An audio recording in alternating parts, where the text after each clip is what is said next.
Assalamualaikum warahmatullahi wabarakatuh.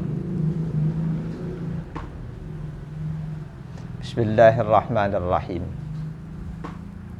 Innal hamdalillah nahmaduhu wa nasta'inuhu wa nastaghfiruhu wa natubu ilaihi wa nastahdihi wa na'udzu billahi min syururi anfusina wa min sayyiati a'malina. May yahdihillahu fala mudhillalah wa may yudlil fala hadiyalah. Asyhadu an la ilaha illallah wahdahu la syarikalah wa asyhadu anna Muhammadan abduhu wa rasuluhu la nabiyya ba'dah. Allahumma salli wa sallim wa barik ala sayyidina Muhammad ibn Abdillah wa ala alihi wa ashabihi wa mawalah, amma ba'd. Saudaraku yang berbahagia, banyak sahabat-sahabat Nabi yang sebelum mereka mendapatkan hidayah Allah, mereka adalah manusia-manusia yang menuhankan patung.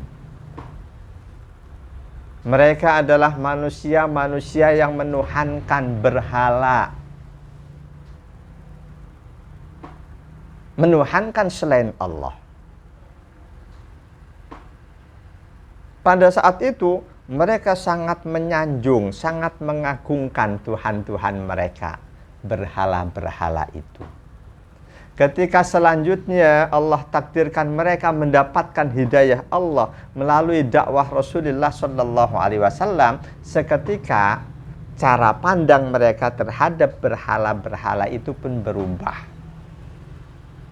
Mereka sadar bahwa berhala-berhala itu ternyata tidak memiliki apa-apa, sedikit pun tidak punya modal, tidak punya sesuatu untuk pantas dianggap sebagai Tuhan.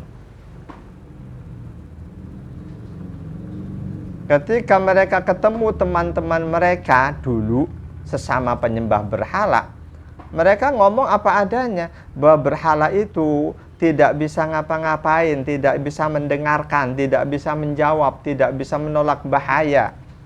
Jangankan untuk manusia, untuk dirinya sendiri pun dia tidak bisa. Namun, omongan sahabat-sahabat Nabi ini oleh mereka-mereka yang masih menyembah berhala dianggap menghina Tuhan mereka. Mereka nggak terima. Nggak terima, merasa Tuhannya dihina, dilecehkan. Ada dikisahkan oleh sahabat Abdullah bin Abbas. Ini ada bisa ditemukan dalam Asbabun Nuzul Al-Hamidan, ditulis oleh Al-Imam Al-Wahidi Asy-Syafi'i, wafat tahun 468 Hijriah.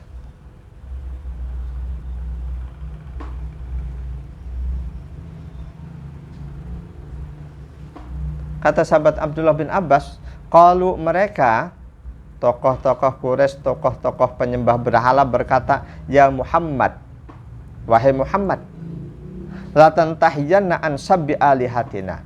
Hentikan cacianmu, hinaanmu, cercaanmu terhadap Tuhan-Tuhan kami. Aulanah juwanna rabbak. Atau jika kalian tidak menghentikan cacian, cercaan terhadap Tuhan-Tuhan kami itu, kami akan membalas dengan mencaci, mencerca Allah Tuhanmu. Karena adanya omongan itu, ancaman dari orang-orang yang menyembah Tuhan selain Allah, menyembah berhala kasus saat itu, maka Allah turunkan satu ayat di surah Al-An'am ayat 108. A'udzu billahi minasyaitonir rajim.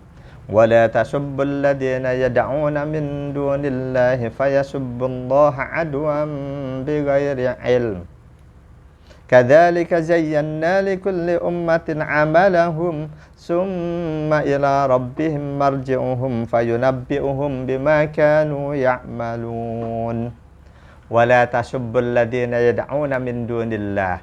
Janganlah kalian, Rasulullah dan umat Islam, mencerca, mencaci maki, menghina, melecehkan Tuhan-Tuhan selain Allah, Tuhan yang mereka sembah selain Allah. Kenapa?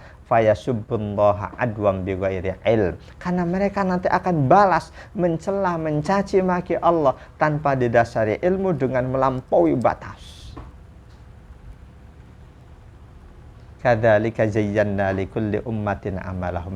Demikianlah Allah jadikan indah bagi masing-masing manusia dan bagi masing-masing umat ajaran agama mereka. Siapapun manusia, siapapun Tuhannya, apapun yang mereka sembah, mereka merasa enjoy ketika menyembah Tuhan-Tuhannya. Termasuk mereka-mereka yang menyembah berhala, merasa enjoy.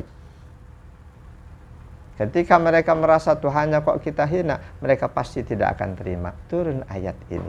Jadi inti ayat ini larangan dari Allah buat kita umat Islam untuk menghina, melecehkan ajaran agama lain. Jamaah dan Allah wa iyyakum ajma'in. Jangan kita merasa benar, aku cuma menyampaikan apa yang ada di Quran. Ingat, meskipun kita yakin yang kita sampaikan murni menyampaikan apa yang ada di Quran, apa yang ada di dalam hadis, ketika umat di luar Islam merasa terhina, ingat kasus sababun nuzul Al-An'am 108. Sahabat Nabi tidak merasa menghina karena mereka menyampaikan apa adanya, apa yang mereka ketahui dari ajaran Islam. Tapi ternyata orang-orang yang menyembah berhala justru merasa sahabat-sahabat Nabi sudah menghina Tuhan-Tuhan mereka. Ternyata Allah turunkan ayat yang melarang para sahabat. Karena itu ketika kita akan menyampaikan ajaran Islam yang bertolak belakang dengan ajaran agama lain, kita harus sangat hati-hati. Kalimat kata harus betul-betul kita pilih. Jangan asal terucap. Apalagi ingat, kita tidak bisa, ini pengajian khusus buat muslim. Saat ini sudah sulit untuk bisa melakukan hal itu. Kecuali sebelumnya, seluruh jamaah yang hadir kita sumpah. Jangan ada satupun dari kalian yang nge-share pengajian ini keluar ke media sosial. Ketika selanjutnya ada yang nge-share ke media sosial, berarti seolah-olah kita menyampaikan ke tempat umum, ke semua orang.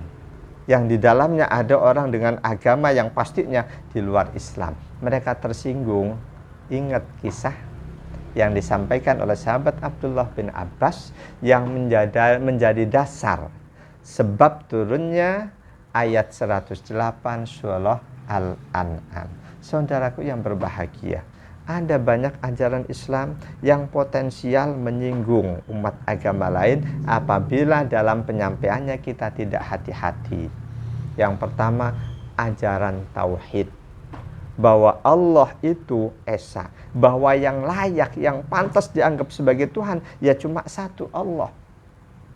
Tuhan kok lebih dari satu? Ini bisa menyebabkan orang lain merasa tersinggung, terhina. Termasuk Islam menegaskan bahwa yang akan masuk surga cuma muslim, khususnya muslim mukmin yang selalu beramal soleh. Di luar Islam tidak akan masuk surga. Ketika hal ini kita sampaikan dengan bahasa yang tidak hati-hati, mereka akan tersinggung. Memangnya surga cuma milikmu. Ada yang bilang Tuhan tidak sejulit kamu. Na'udzubillah. Jamaah dan Allah wa iyyakum ajmain, yang jelas memang betul ajaran Islam ya harus tetap kita dakwahkan, harus tetap kita sampaikan terutama ke umat Islam. Tapi ingat, dalam rangka mendakwahkan ajaran Islam ada rambu-rambu yang sudah digariskan oleh Allah dan oleh Rasulullah. Satu di antaranya, rambu-rambu itu ada di surah Al-An'am tadi, ayat 108. Jangan sampai dalam rangka mendakwahkan Islam kita menghina, kita melecehkan ajaran agama lain. Semoga ada manfaatnya. Subhanakallahumma wa bihamdika asyhadu an la ilaha illa anta astaghfiruka wa atubu ilaik. Wal 'afwa minkum. Wassalamu alaikum warahmatullahi wabarakatuh.